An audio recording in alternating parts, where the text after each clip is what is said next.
Greetings, gentlemen. This is OTR Ogre and Corgi, and a little philosophical moment, MGTOW moment, if you want to say. Because you can apply this to so many other things. I've always heard people tell me that money changes people. You know, money and power, man, it corrupts. I'd argue that no, money and power are neutral forces.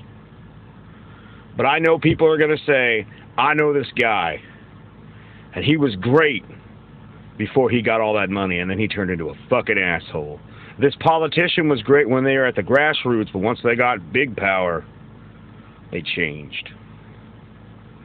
I could see some arguments when you look at politics, like, in order to survive at the higher echelons, you probably do have to do some corrupt shit, let's be honest, even if you're a good person. But no, for the most part, I'm not saying everybody, but for the most part, I've noticed when people think that money changes people, that's a line you're taught to think. And by the way, that's a communist line of thinking. Let me tell you something. I have known good people that were dirt poor. And much like it says, say, out of the Bible, they gave out of their poverty. And I have known people that are good, that are rich. And you know what they did? As they moved up in the world, they basically were able to do the things they wanted to do in their community, their society. So to tell me that these people are now evil because they got the money, and they say, well, not all. No. Let me tell you what you're seeing with some of your friends and people in society. A lot of people aren't actually good people. They negotiate with people because they have to. They seemed like good people because they were willing to negotiate to get what they wanted, when quietly behind your back, they were probably speaking malfeasance of all sorts of nastiness, as I would say. So my point of it is that money didn't change that person you see that's now evil. It allowed them to take the mask off. Money and power doesn't corrupt. It allows you to not care about the consequences. And now some people say, well, I know good people that they don't do as much good as they used to. And there's a reason behind that. You have to start gauging who's worthy of elevating.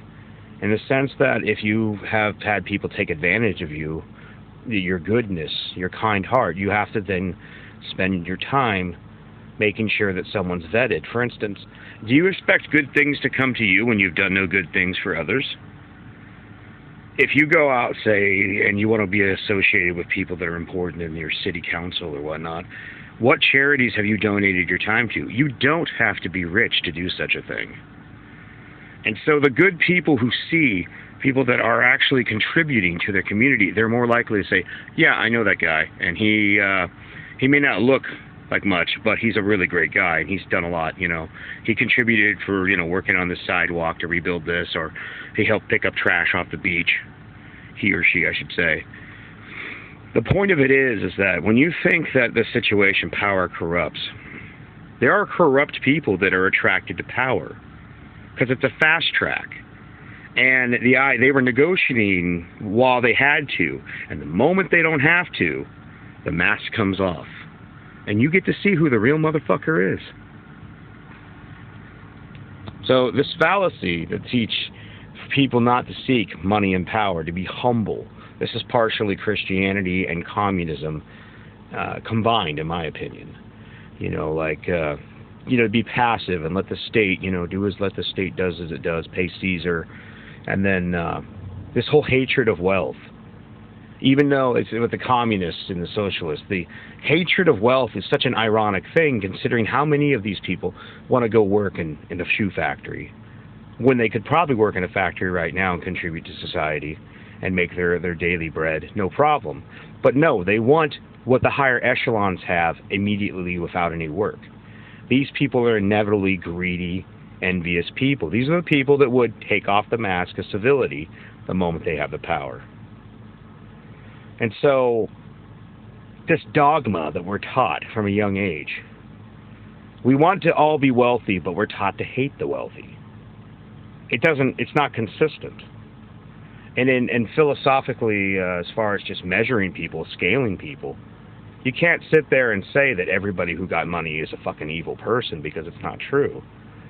Although you might notice the evil people in general are the people that scream the loudest, like, look at me and my wealth. Look at me in my flashy car. Look at me in my house. As where the good person's like, I don't need those things. I have more than enough wealth, and I have, say, my old vehicle runs fine. My house is reasonably sized for my needs. And through my hard work, I've able to produce more than enough that I need, that I have excess to help others. And they even past the helping, they still even have more than enough because they're reasonable. I'd argue most people that you see that are, the reason you see the corrupt people is the corrupt people want to be seen. They want to get that validation, that pat on the head. They want people to worship at their altar, the I God complex. So it's not the money that changes people. It's the people don't have to be negotiable. The people don't have to actually wear the mask anymore. Anyways, take it easy.